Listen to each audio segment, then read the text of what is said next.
A Libert Seguros agora é Yellow. Tudo aquilo que já era bom continua igual. Excelência e proximidade permanecem como nossa essência.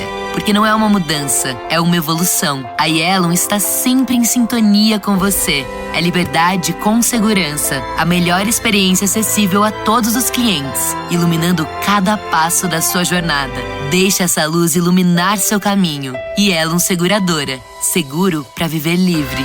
Consulte seu corretor.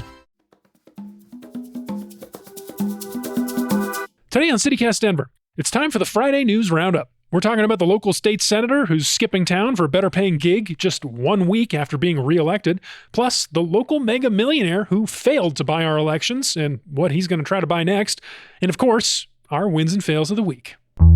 Today is Friday, November 15th. I'm Paul Karolyi, and here's what Denver's talking about.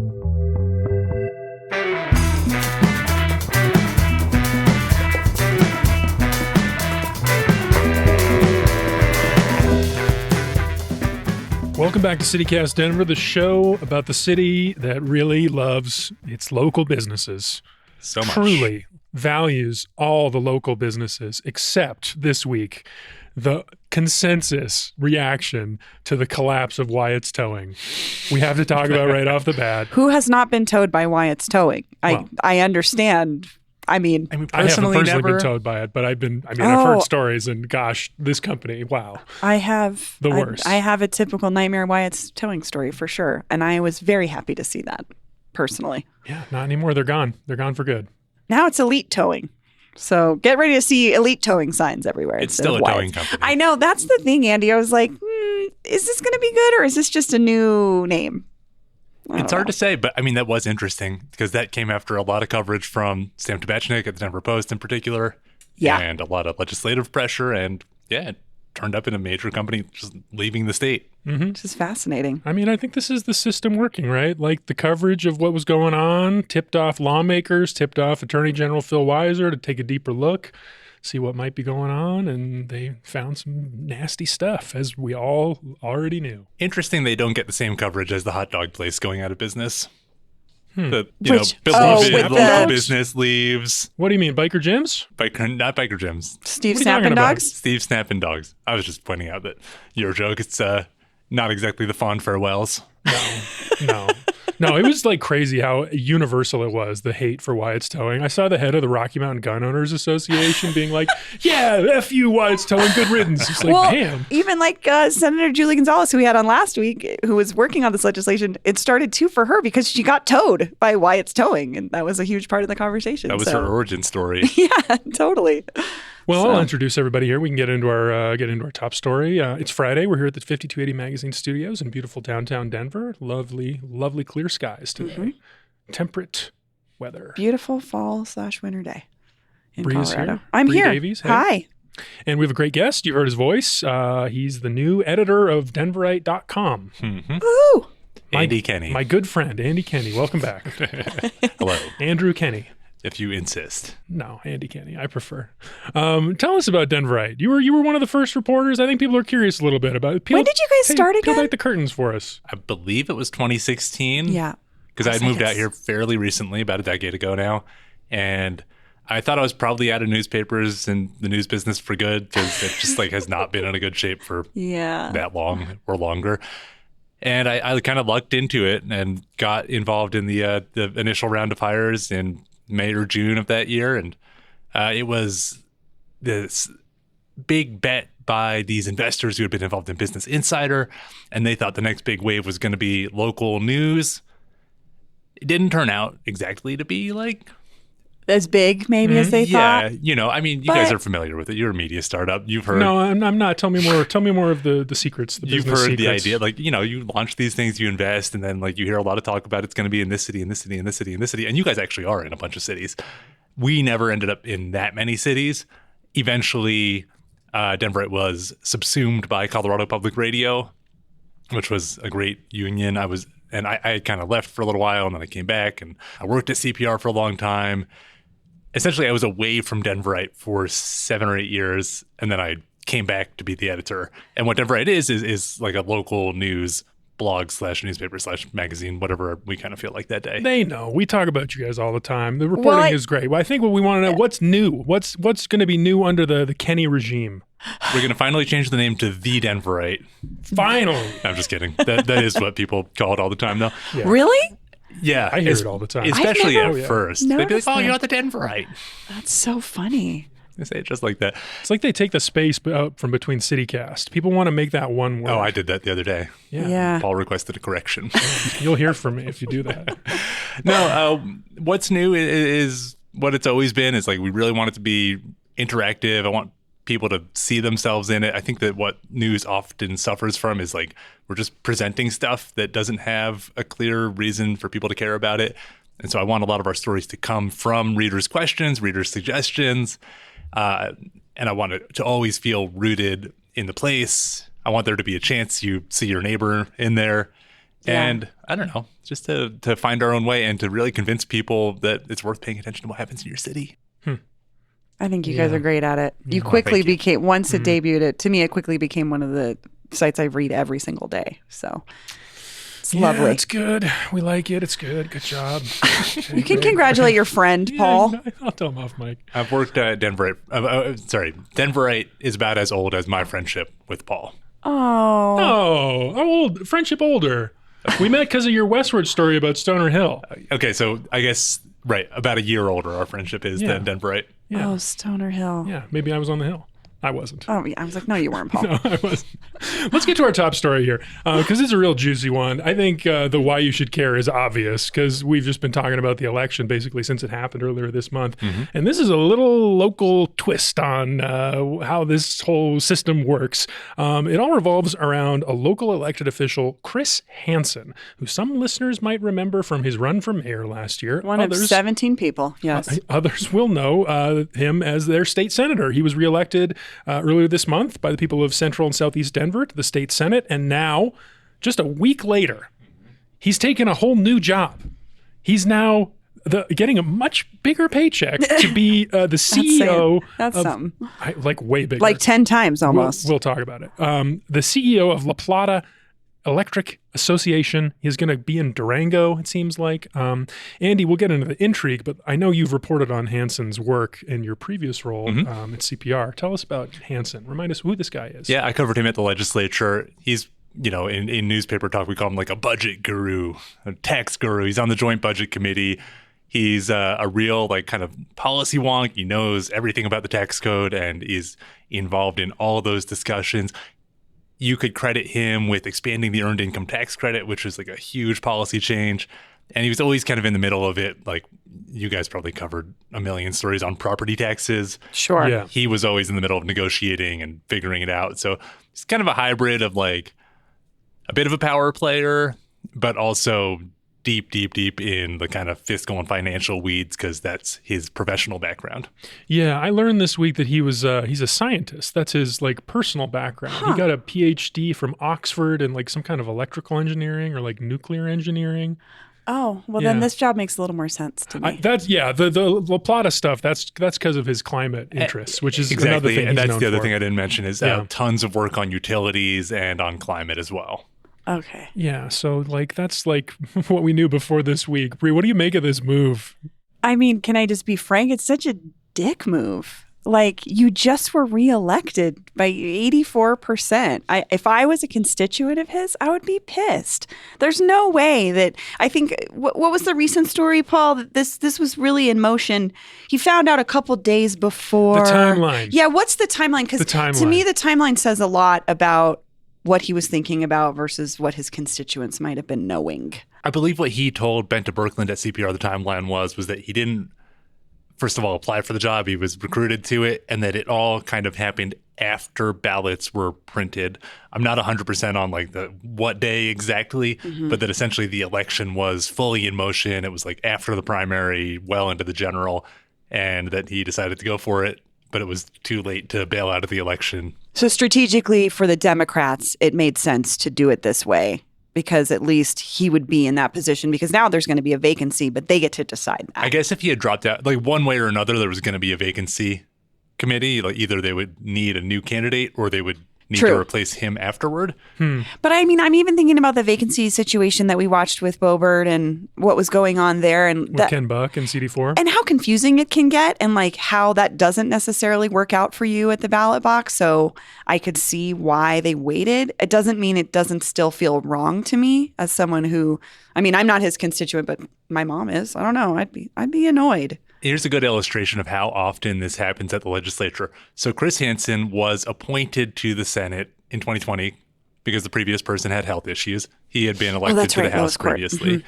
That's right. And so he moved up, and then Stephen Woodrow was appointed to Chris Hansen's seat. Stephen Woodrow now wants to be appointed to Chris Hansen's Senate seat, but also in the running to be appointed to Chris Hansen's Senate seat is Sean Camacho, who just beat Elizabeth Epps in the primary for the House seat. And so it's just like it's a real like kind of merry-go-round of appointments. Oof. And then if one of those representatives gets the appointment, then who's going to get appointed to replace them?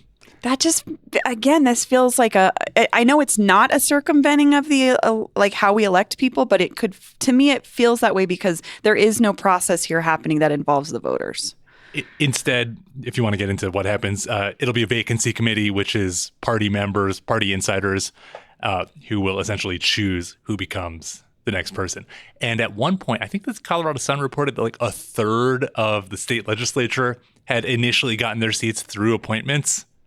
Wow. Which is just ridiculous. That's kind of one of the things I want to talk about here is the whole like system of vacancy committees and how prevalent this is here. What is the problem? Why do we do this? Do we not pay these people enough to stay? I mean, for sure. Possibly not. I mean, so Bree was getting at this. The state legislative salaries in the 40,000s. 40,000. Like in the 40,000s. That is not a livable wage for the amount of work people often end up having two jobs, or they do it because they have a higher office in mind. And so, when you get a job that, to Bree's earlier point, pays 10 times as much, maybe that's what you do. Yeah. And so, right, maybe, Paul, it is like, it's hard to retain people, just like any other job. And you've brought that up before, Paul. Just like, we can't keep good people because in general, the pay is not enough, whether it's this kind of situation or not. Yeah, well, it's a controversial issue. There's pluses and minuses on either side of that. Maybe we should do a deep dive on that at some point, because that is interesting. Like, what is the right amount for an elected official to be paid? That's a very good question.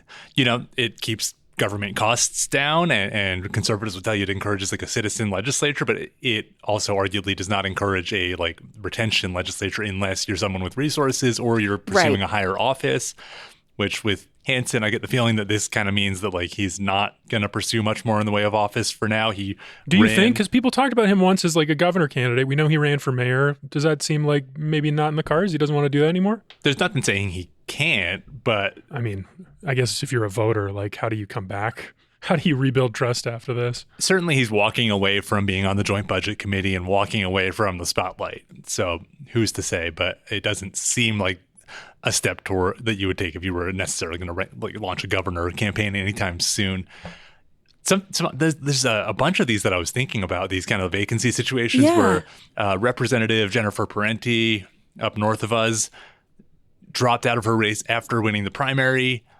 And then a vacancy committee, I believe, chose the candidate to replace her, who is now losing to the Republican candidate, who was also the previous representative for that area. Like I said, a total merry-go-round. That is so, yeah. Merry-go-round's one metaphor. That's the only one I know, apparently. I mean, cronyism, swirling toilet. I don't know. Smoky backroom deals. That's what I got the impression of. I mean, I keep reading about this. We talked about this a little bit with Marianne Goodland and Ernest Luning from Colorado Politics about how common this is now with both Democrats and Republicans. Yeah. The appointments, just the deals. This is what I'm thinking of. I think the Colorado Sun and the Denver Post both reported that Hansen had already been in talks with potential replacements. So people are coming to court his endorsement for the potential race in this vacancy committee for the seat to fill him. And he has in fact endorsed, as you said, Sean Camacho, who hasn't even served a day yet in the House of Representatives and just won his primary earlier this year. This doesn't feel fair. This feels like cronyism to me. It certainly, because it's decided by party members, just however many dozen of them, Senator Hansen could have a lot of influence on who gets chosen. to be clear, like that person then is up for re-election at the next general election cycle. They don't get to serve his full 4-year term. Instead, they serve a 2-year term, and they do have to win re-election. But there's a lot of power to being the incumbent. So when you get one of these appointments, you're in a pretty good spot to stay there. Yeah, I just feel like the voters being left out of this equation to me feels a little disenfranchising, and I can see where folks would see a situation like this and go, well, why should I trust this process ever if I can be overridden by the person I elected leaving for a corporate private sector job, and then the other Democrats get to choose this for me? I see where it could sow some mistrust. If people are paying that much attention, I have to be honest too. I mean, we're 3 reporters. We're looking at this a lot deeper than I think the average person is, for good reason. They've got other stuff going on. But like, even just trying for us to understand how these vacancy committees work, it's complicated. But at the end of the day, it just feels like it leaves out the people. The flip side is like, do you want to have a special election like they do in Congress to fill it, which can be dicey, quite costly and hard to manage. It's a genuine conundrum. It's like, people have to be able to resign and quit. You can certainly question their timing and their motives. And then the bigger question is like, what do you do when they do that? Yeah. Is there a better way? What if there was just one fewer person in the Senate? Then people wouldn't quit because there'd be a lot of pressure on them, because then Democrats would be giving up that vote. Yeah, just take out this whole committee system entirely. It's kind of like survival of the fittest. Yeah, if you want to be in the Senate, you go to the Senate. Go, you got elected. That's your seat. If you don't want to sit in there anymore, then nobody does. Yeah, that's fine. I mean, that would make you really unpopular. Yeah. So we were talking about the cronyism thing. I think this might be a good time for the blazing hot take I saw from our friend Deep Singh Badesha on Twitter X. I want to hear what both of you think of this. He wrote, "It is vital we highlight Senator Hansen's actions because backroom deals and secret succession plans erode trust and transparency in democracy. If democracy doesn't have transparency or trust, the citizens will opt out.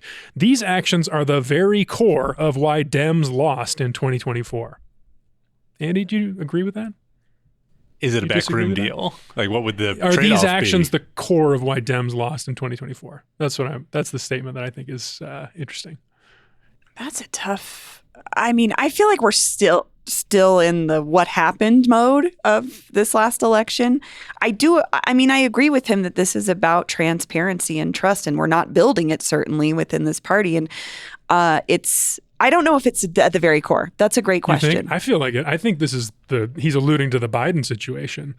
Sure. Which Biden's is inner circle kind of knowing how old this. and infirmed he was for a year and not telling the public. And then we run into this situation too late to have a primary and get a competitive candidate. That's an interesting conversation I've been having with Democrats, is like, would it have gone any differently if Biden had dropped out? And I think that people within the party right now want to say that nothing would have improved it, because when you lose, you know, when your margin in California erodes by 10 points, like, you're facing a tidal wave. It also seems like that's the only thing that could have been significantly different. So, like, I don't know if it would have made a difference, but certainly, like, it seems like the lack of a presidential primary cut off one opportunity to build up more of a political movement and reorient where the Democratic Party is at. Yeah. Yeah. When you put it in the primary perspective, I do think that makes sense, Paul, because I definitely felt like one of those voters where I was like, wait, what? Yeah.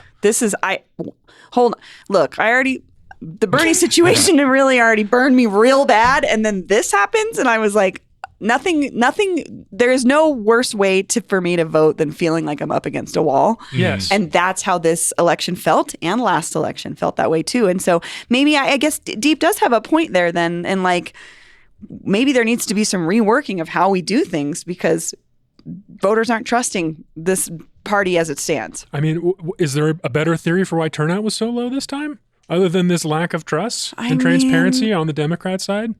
I don't know. It's hard to not look at our own bubbles, and not look at our own echo chambers and see what we know didn't work for our people. But I don't know if that's widespread enough, You'll see more of that come out in the coming months. I'll say it's probably not Chris Hansen's fault specifically. What, the Kamala loss? Probably not, no. No, but it's a touch point in our state that we can look to understand why this does or doesn't work as a process, for sure. Well, let's leave it there. We're going to keep talking about this because this race to replace Hansen. This is Central and Southeast Denver. This is a lot of people we know listening to the podcast. Absolutely. You hear a lot about the inverted L. I'd like to call this the podcast zone. The podcast zone. Of Denver, sort of Central, Southeast. I think that's where a lot of our listeners are. I know people are caring about that. Deep Badesha, I know he lives in this district. He happens to be on the vacancy committee. He was telling me some logistics. Yeah. He pitched that we should host a debate for the candidates. Could be interesting. I think that in general, we should pay more attention to Denver area lawmakers because they're often taken for granted because, Chris Hansen just won 80+% of the vote. Right. And yet these are some of the best connected people in town, and these are the people who have the best sense, and these are the people that are, make them think of them as more than just reliable blue votes because they often end up shaping policy in a big way. Well, we were talking about Wyatt's towing at the top of the show. Julie Gonzalez, Denver representative in the legislature, and a huge influence on that, how that regulation came down and got that horrible predatory company shut down. Anyway, we're going to go to a break, and we're going to talk about something else, some more fallout from the election. Very interesting topic. Andy, I know you're very close to. Kent Thiry. Don't call him a billionaire. Don't call him a billionaire, Kent Thiry.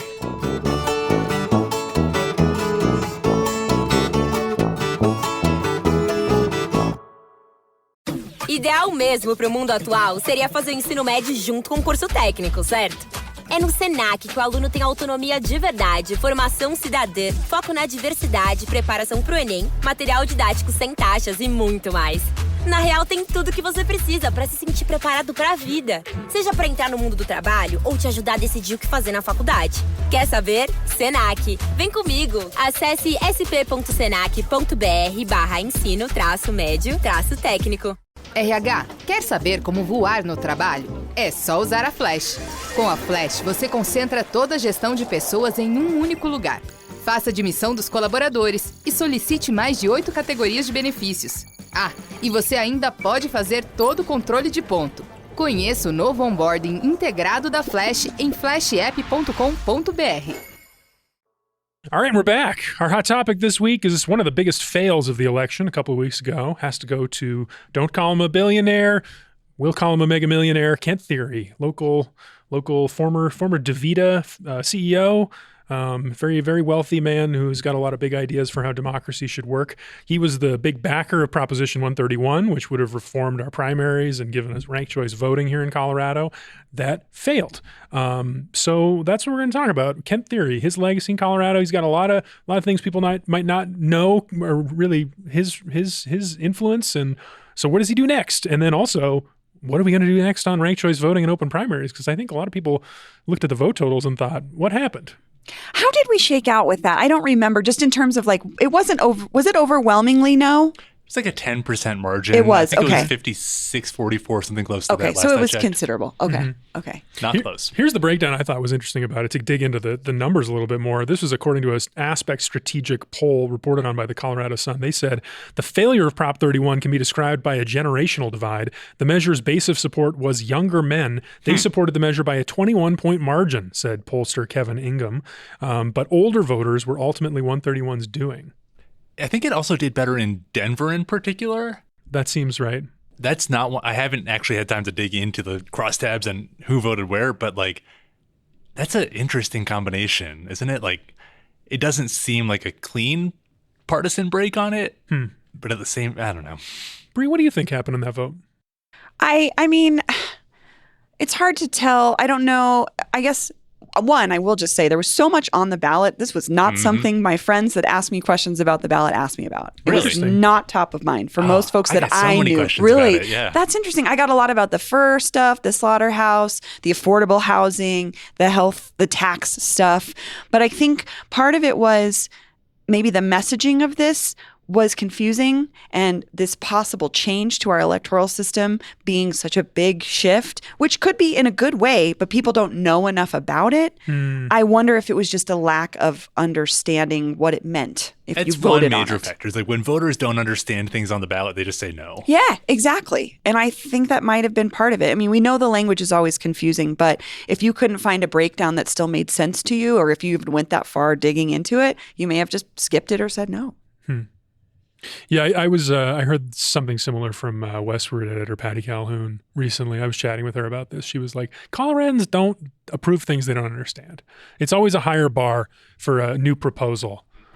And I know it's more complicated than this, but we have a pretty tight, at least, or we understand to have a pretty tight election system, how things work. Our ballots are tracked. Everything's clear. We're not in one of these states where things seem to be getting a little funky. What are these other states doing? I don't know, but I keep looking every election. I think about it. It's like, what is? But like, we suck at this. The fact that we can vote by mail and that's like revolutionary. Yeah. Other places are like, people are like, you can vote like by mail, and I'm like, literally everyone gets that opportunity. You don't have to request it. It comes to you and you can do it that way if you want. And that is wild that that's revolutionary. But I think maybe for Coloradans, part of it is we know that system works. That doesn't mean we're not fed up with the two parties, but it's hard to get deeper into it and understand it when at the base of it, we know how our voting works and it's transparent from what we understand. That was one of the opposition's core message. By the way, the spending on this was like so imbalanced. There was like $14 million plus spent trying to convince people to pass this, and like a tenth of that spent on the opposition. That to me says they didn't do good with their messaging then. If you had the money. Mm-hmm. $6 million from Kent Thiry alone. Yeah, what were you missing in the message? The opposition messages it was a mix of like, who is this guy? He's this shadowy, supposedly figure. What's he doing? Corporate takeover. But maybe the most effective message, and I don't know this for sure, was just leave well enough alone. Yeah. Tell us about Kent, though, because I know you interviewed him. I talked to him over the summer as well. You went to his Cherry Hills mansion to talk to him. To the Cherry Hills Village. It was just off the High Line. He will tell you that he's only 18 minutes by Surface Street. I'm sure I'm getting the wrong number to get to DCPA, which I think he frequents. It is, you guys know Cherry Hills Village, obviously? Not at all. I know it's a wealthy... little fiefdom. Very interesting place. Kind of... It is the kind of place that you would expect to be behind a locked gate. Yes. But for some reason, it's actually like an incorporated city that you can just like turn off of a major boulevard and suddenly like you're in this land where you could like ride a horse. Yeah, that's a good way to describe it. Rolling acreage. Was Kent riding a horse? No. It's like where like Broncos players and millionaire guys live. Yeah, Peyton Manning, I know he has a mansion down there, and he renovated. I think he bought the mansion next door to his. This might be wrong. I'll put a link in the show notes if this is right. But I think he renovated a garage, like a carriage house garage, and that's where he broadcasts for the Monday Night Football thing he does with his brother now. I thought he did that in Denver. There was a whole Athletic article about this. So We'll find it. We'll put it in the show. Where is the Manning cast recorded? Yeah. We don't know. He surely would have room for it down there, but maybe chooses not to. Yeah. Anyway, so I drove down there and got to see maybe a tenth of Kent Thiry's house. Thought it was very tastefully laid out. It's kind of like a mountain style. It didn't look enormous from the front, but you could tell it kind of like rolled down the hill. It's off I believe, the High Line Canal. Kevin's photos were great. We'll share the article, but they were definitely helped to picture this experience you were having while you were interviewing this person. Yeah, and I found him to be interesting to talk to and interested in talking to us. I think that he very much wanted to not be a shadowy figure, but this is like, he's kind of popped into the public view with this, if he wasn't before. He actually has, Paul was alluding to this, a long history of running other ballot measures that were a lot more successful. And his fingerprints are all over a lot of changes to this election system in the last 7 to 8 years. Yeah, tell us about those, because he was behind the redistricting process now, how we have this independent redistricting commission. So a few things, and none of these would I give him absolute credit for. What he's really good at is knowing that he has enough money to put things on the ballot, knowing where to put his influence to make things happen. And so you should give him a solid amount of credit for Amendments Y and Z, which was the Independent Redistricting Commission, which means that there's now a lot more rules and independence in how we draw election maps every 10 years. He is a big part of why unaffiliated voters can participate in either primary. If you're unaffiliated, you get the Democratic ballot, you get the Republican ballot, you choose. That was a big Thiry thing. I just wonder why maybe if they pushed that a little more and let people know, they would be more interested, because we know there's a ton of unaffiliated voters here in Colorado who like that aspect of it, but maybe didn't know that's one of the people behind why you have that. Mm-hmm. You wanted a commercial to be from the people who brought you I mean, 2 ballots. Kinda. Yeah, something to show that he has a track record. He's not just like coming in trying to make a little change to benefit him in some way. Because I think that's the fear with these billionaires is like you don't know what their intentions are. I mean, with some exceptions. He was a big part of getting rid of the presidential caucuses. That's why you don't have to go to East High School and sit in an auditorium and say you wanted to vote for whoever. And then he's also, I didn't talk about this in the profile, I did a big part of repealing the Gallagher Amendment, and which was like this property tax limit that was really detrimental to rural areas. Yeah, so I mean, I don't know, disagree with him, agree with him, or whatever. I found him to be a very earnest person. I would predict after this failure, he's not going anywhere. I don't think he's done tinkering with Colorado's democracy. I mean, that was also like not even a dent in his finances. Like, I know, $6 million. He's just playing like, you know, he can throw that around. That actually gets me to another point I wanted to make about this election. People talk about big money. If you look at the impact of the elections and like what kind of influence it can have on the wealth of these billionaires, it's actually shocking that they don't spend way, way more. Yeah. Like Elon Musk spent $130 million to help get Donald Trump elected. And now you look at the kind of benefits he's going to reap from having the ear of the president. I'm so curious to see like what that means for like electric vehicle policy. Like the actual policy changes, steal. SpaceX, like, yeah. That was a big part of Thiry's point too, was like a typical, like he was like, this is a bargain. A typical Senate race, you could see $100 million in spending. God. Whereas like a ballot measure, drop a few million and maybe permanently change how a state's election system works. Yeah, I don't think this is the last for Kent Thiry and election reform, that's for sure. Well, let's talk about that next, like these specific reforms, because we got a note from a listener, Lauren S., who maybe points a way forward for the proponents of 131. Lauren S. wrote, just a note on ranked choice voting. I feel like it's not getting the full coverage it deserves across the media. The provision we voted on was for open primaries and ranked choice voting. So many of us voted down the initiative despite our belief in RCV due to the baggage that came with it. And it faced, I don't think it was endorsed by one of the major RCV like organizations because it had this other thing lumped in with it. For whatever reason, they weren't on board with the whole proposal. And so, like, you know, I don't think ranked choice voting and open primaries did very well nationwide at all. So, yeah, it went down in like 6 states that it was on the ballot for. Which maybe points to the electorate just not being in a big mess with the election system mood. Understandable. But I would expect them to come back and try again because, you know, Thiry's whole thing is like, well, we got this laboratory of democracy and we got to keep trying and changing.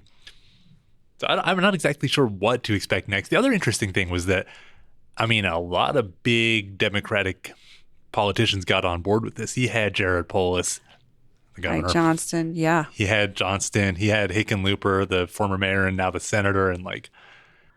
But then that late in the game conversation with Bennett, Bennett. Michael Bennett came out against it. Yeah, that was really interesting. That was interesting. Perhaps the most powerful man in Colorado, Michael Bennett, coming out late against this Prop 131 and taking it down. Michael Bennett also a supporter of ranked choice voting in the past. A noted supporter, but not open primaries. He didn't like it because of the dark money influence that would come in a jungle primary, as some people say. So I'm curious if like Johnston, Polis, Hickenlooper, like, do they just never talk about it again? Or are they willing to get on board for another shot in a couple or 4 years? That's a really good question. And I also just think it will matter, too, how it's written, because that seems to be a big problem, was that there was a lot of back and forth about how this was written. And then, like you said, like putting these two things together, maybe separating it out, starting more slowly introducing some of these changes. Andy, before we move on, can you make your point about Evans Caraveo and Thiry's influence on CDA? Oh, yeah. You were talking to me about this. I want you to explain what you mean. Wait, can we explain, or can we say really quickly what happened there? Sure. So it was a super tight race between Gabe Evans and Yadira Caraveo. Turns out Gabe Evans has won. That Yadira conceded last Sunday. And that's like north of Denver toward Weld County and some other areas. Yeah. So the Republican is going to be representing that district in Congress. Yeah. And so what I tweeted, I texted it to Paul first. Paul got the insides, the member line. I said, go ahead, send it out. This checks Tweet out. approved. No, if you're my real friend, I shot my bed takes by you first before I tweet them. No, this is a good take because I was right. And what I said was like, okay, so Thiry did not win on 131, but he did have a success in the sense that like, he had passed this earlier measure, which I told you about, the redistricting measure. And the result of that passing which voters approved, was that when we redrew the maps as a state, they intentionally made the 8th congressional district competitive as hell. Really they made competitive. It super tight. And there was grumbling at the time. Jesse Paul had a good story in The Sun about how like Democrats were like, well, we just effed ourselves. Why did we make this so competitive? I was texting with somebody else on the conservative side who follows this stuff closely. And he was like, yeah, Democrats could have made this a lot more tilted of a map and could have made it so the CD8 wasn't nearly as competitive. And they'd have a good argument for doing so. I mean, look at how democratic the state are, how democratic the voters are. And yet we how have are we sending to Congress? Four Republicans, 4 Democrats. Yeah, but the priority that's embedded in those amendments was that you should make it competitive because arguably that encourages both parties to run more moderate candidates or more bipartisan candidates. And so you saw, Gabe Evans, you could debate the policies, but he certainly presents more moderate. He's very open to the media. He's opposed to Dave Williams, the far-right state GOP chair.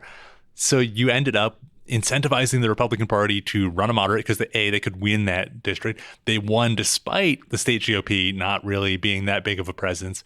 And, they would not have won. It was a GOP success story in the state, for sure. Exactly. So you ended up, because of Kent Thiry, domino effect, getting voters to pass this measure that prioritizes competitiveness. Well, we got it. We got a really competitive race. And as a result, a Republican candidate was able to win. Some would say that's democracy at work.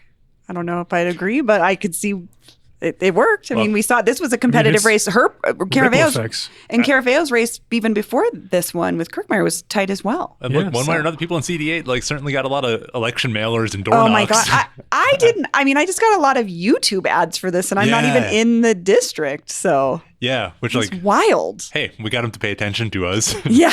I was in Boston recently, and I always talk to my Lyft drivers. And both of them, were from other countries. And both of them were so underwhelmed by the election because they're in Massachusetts. And they're like, what election? I thought it was going to be so crazy. I haven't heard a single thing. And I was like, it's because you're in Massachusetts and they don't care about you. Huh.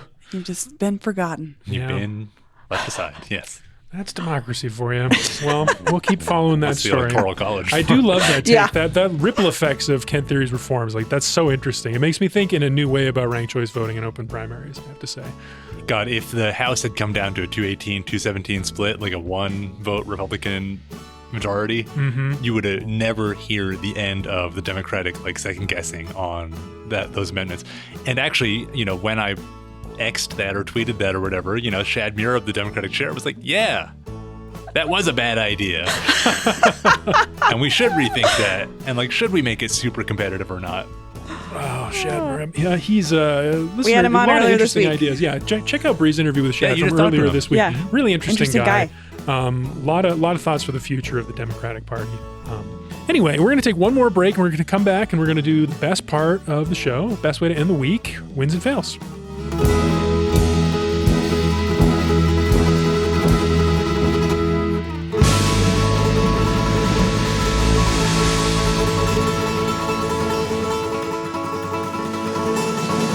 All right, we're back. Time for the best way to end the week, Rocky Mountain highs and lows, aka wins and fails.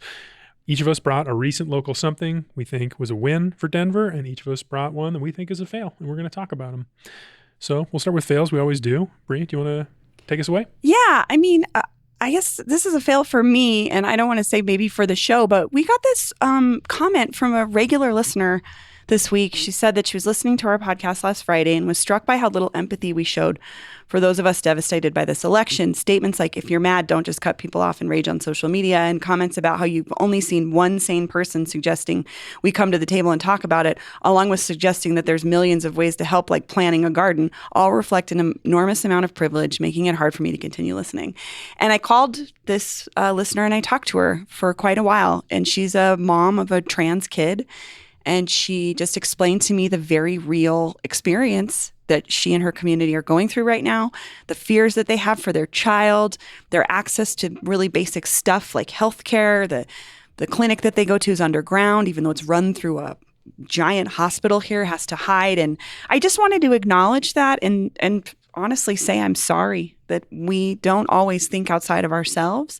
And I'm so grateful that she was willing to talk to me and explain what she was going through because it genuinely changed the way I was thinking this week. I started thinking really differently about how I felt about the election as someone who will not be impacted in that same way. But it was cool because I got to talk to her about, I have an adult person very close in my life who transitioned this year.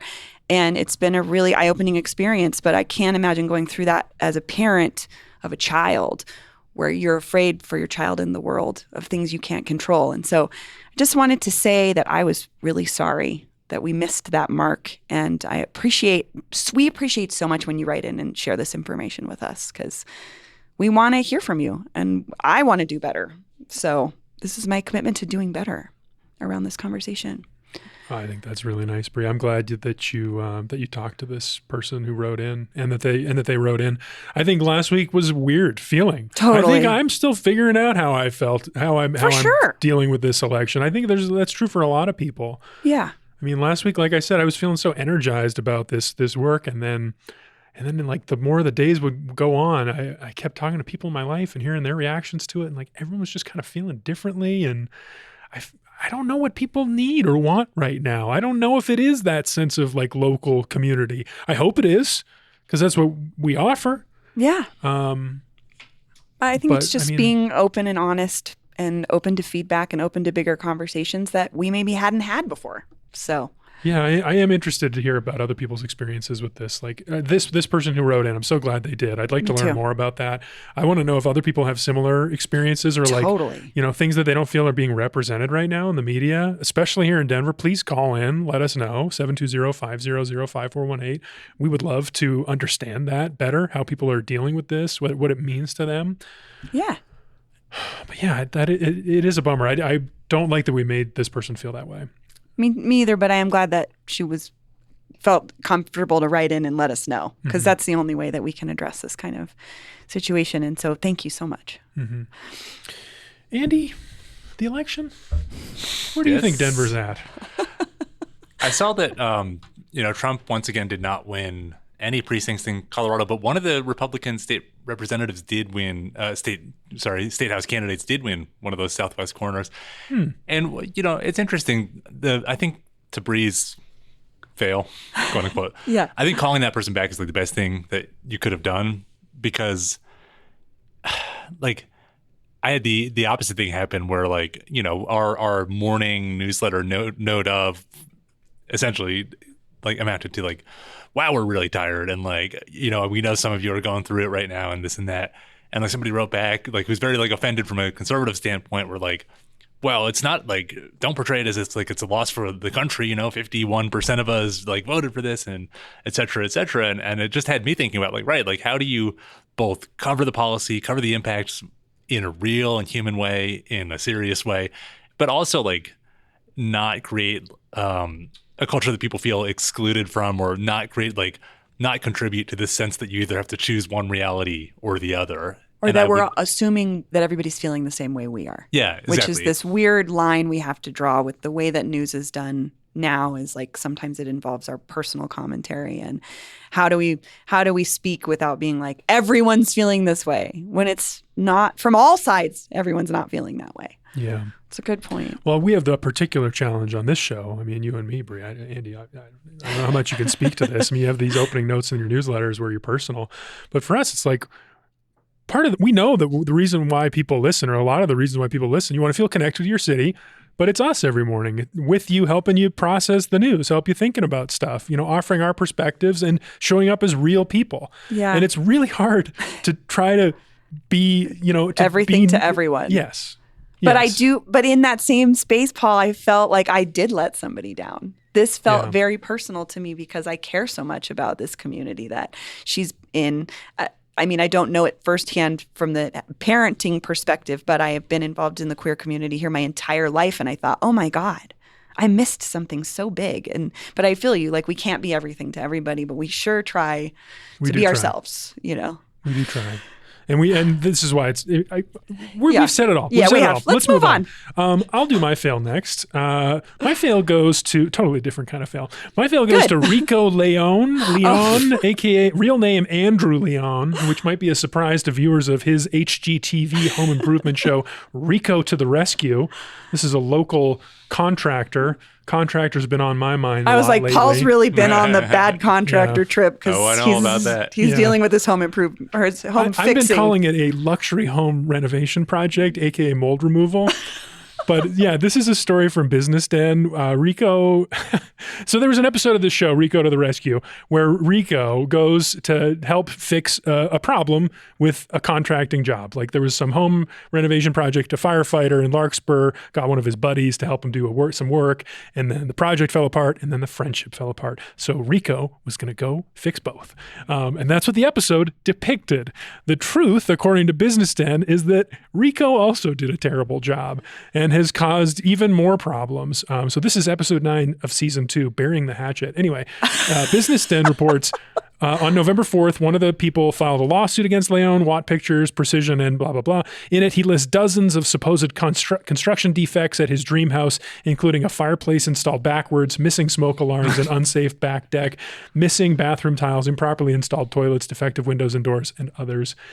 Anyway, I mean, I don't know. What can Rico do? It doesn't sound like he can do much. Didn't do much rescuing.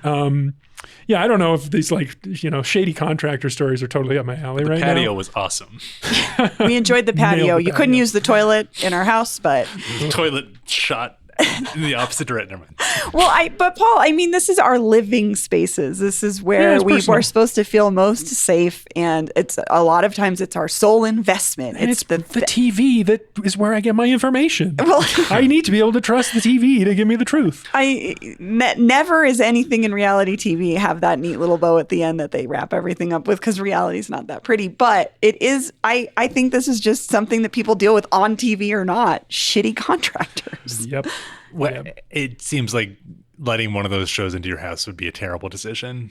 Yeah, I kind of thought that too. I was like, I would really subpar work done on a quick turnaround on a probably smaller budget because they're trying to make money while on a some show. Editor tries to make you look probably as stupid as possible, or as pathetic as possible, Anyway, so that's mine. Rico Leon, come on CityCast, tell us what the truth is. Andy, what's your fail? Oh boy.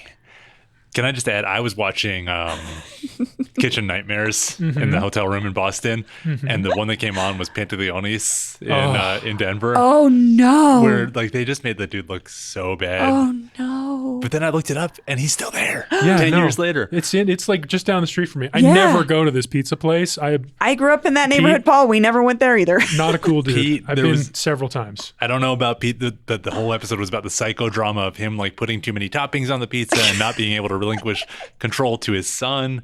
I am curious to stop by and see how and why it's still in existence 10 years later.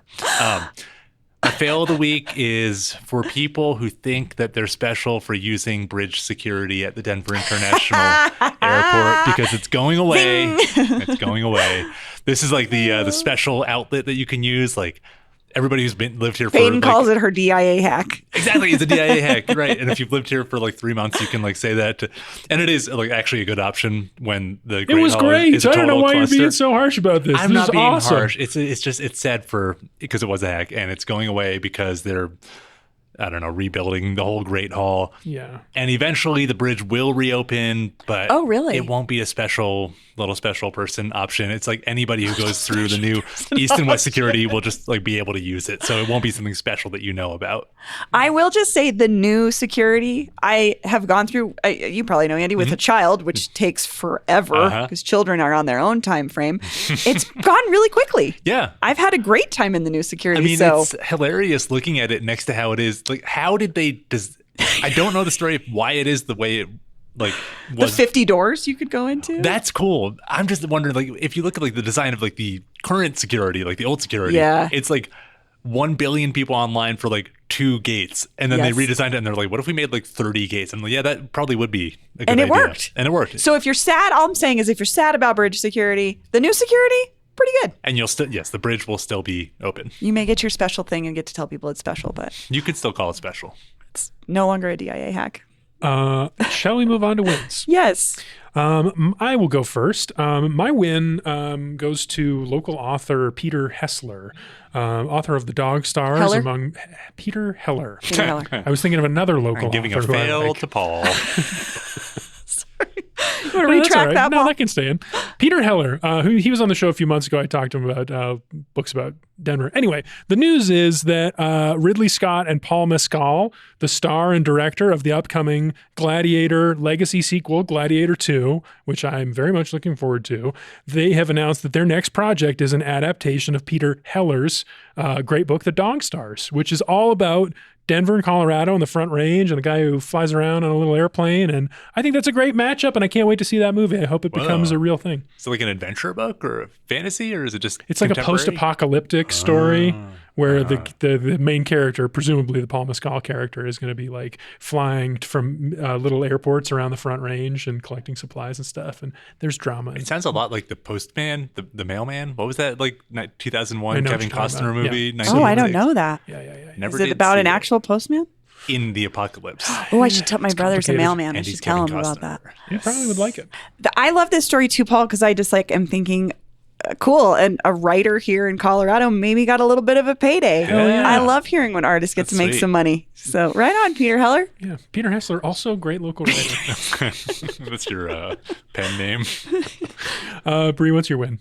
Mine is kind of on the other side of what I just talked about, which is how people in the city really want to show up for each other. So I put out a call on Instagram this week looking for recommendations for organizations that are helping people that may be most impacted by the incoming Trump administration. So LGBTQ community organizations that serve newcomers, reproductive justice stuff. And I got a ton of great recommendations from folks, but I also had a ton of people reach out to me and say, please let me know when this list is live. I'm ready to help and I don't know what to do. And that was just a really bright spot for me, was like, people are ready. And one of the biggest thing that people who have been organizing for a long time will say is plug in with someone who's already doing the work. Like, we don't necessarily need to start a new organization. There's people that already have the infrastructure. They just need the money or the volunteers or your expertise. And so I'm putting together this list where you can plug into those various things. But I was just I just felt so good to hear from so many people saying, I'm ready and waiting for this list. Let me know I'm ready to help. I thought it was so cool. That's interesting. I've been so curious to see what does this very blue city look like in another Trump administration. I'm not sure that we're going to have a billion, Sunday marches like we did in the 2016 to 2020 era. Maybe it does look more like what you just described. Like community care, people helping their literally helping their neighbors. And maybe more of that, because we know what we have. We know the services we already have that exist. Like I think CPR did the interview with the Kira that runs the Transcontinental Pipeline. Yeah, I believe Ryan did. If you go to the Transcontinental Pipeline's website, they have a giant thing that pops up that's like, "Hi, we know you are reaching out to us," because so many people from other states reach out to them, but they are going to need volunteers and resources to help them do the thing they're already doing. So that link will be in there, but there already are organizations doing it, and I know there's tons of people out there ready to help. So I think that's awesome. Coming soon to our newsletter, Yes. Hey Denver, is that resource list. We know y'all are curious, so subscribe now on our website, denver.citycast.fm. Check out our website in a few days. We're working on it. Yeah. Paul? Oh, you're... Gladiator 2 and the Dog Stars. That's right. That was my win. Andy, That's go right, ahead. Andy. Wax Tracks. Having a little Aurora expansion. So Temporary, cool. but could be permanent. And I don't know, Kyle Harris did the story for us. And I was just super interested because he got into the details of like how this family has kept Wax Tracks going, obviously for several decades between the owners, and then how their next generation is now thinking about what to do next. And I don't know, we just have so much coverage of like, the hot dog place is leaving, this is closing. And it got me thinking about like, well, what does it take to keep one of these businesses in business? And why do we care so much about them? And I think it's because like, it's just something familiar, somewhere to be that's not just like wallpaper. You know what I mean? Yeah. Wax Tracks, the impact this place has had on the city is kind of hard to quantify. I know so many folks who have come through there as employees. This is a record store. It's a for record those who store, don't yeah. know. But like people that really care about music, but they also go on to do other things. They're writers, they're promoters, they're in music themselves. Also, like regular listeners know, my husband is a musician. He runs a small record label. He's at Wax Trax probably every other week. It's between there and Twist and Shout. He buys new records that's part of his budget every month is buying new records. And Wax Trax has been one of those places. And I think part of it is because they've continued to innovate. Yeah. They were really big about selling online. Like they've really figured out, they do these live shows in the summertime to get people to come down to the block. And that's really where my win comes from, is just like hearing their dedication and their interest in keeping this going.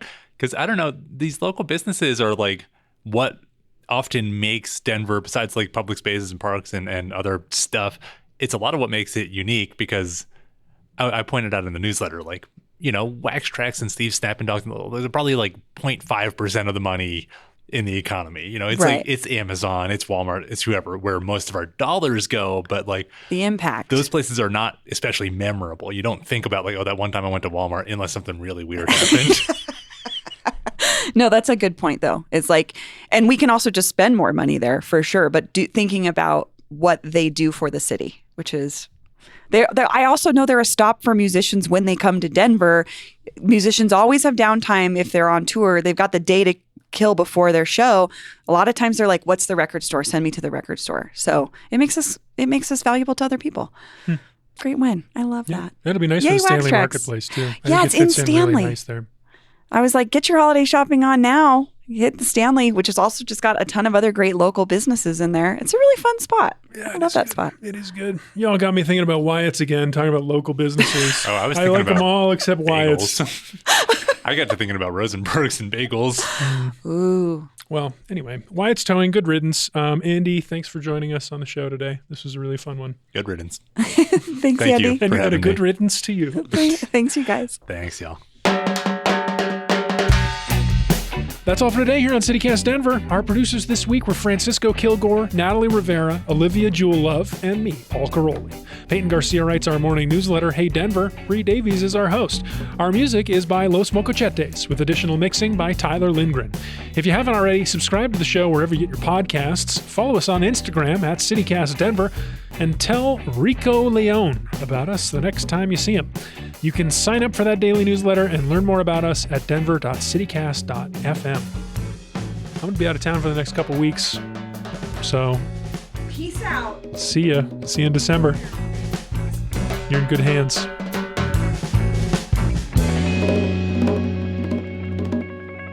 This is actually the Talk to a podcast. This is the tribute to the about Talktua. Yeah, it's where we talk to you about where we talk to you about Talktua's podcast. Talktua. It's a weekly recap of everything the Talktua girl says. Do we know and does? What's she talking about on there?